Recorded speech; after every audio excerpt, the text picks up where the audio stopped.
पिछले 24 घंटों में 3,861 नए केस रजिस्टर हुए हैं। 4,377 लोग सेहतयाब हुए हैं। एक फ़र्द की डेथ हुई है।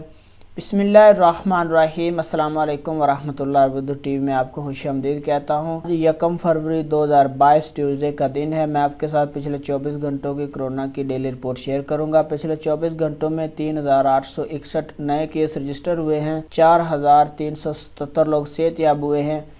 एक फ़र्द की डेथ हुई है। टोटल अब तक सऊदी अरेबिया में 6,91,125 कोरोना केस रजिस्टर हुए थे, जिनमें से सेहतयाब होने वालों की तादाद 6,44,730 है। टोटल वफ़ात 8,941 हुई हैं। इंतहाई निगहदाश्त में मरीज़ जो उनकी तादाद 981 होगी है। 57 मिलियन लोगों को वैक्सीन लगाई जा चुकी है। तो ये कोविड-19 की अहम अपडेट आपके साथ शेयर कर रहा था। अपना बहुत सारा ख्याल रखिएगा। अस्सलाम वालेकुम वरहमतुल्लाह।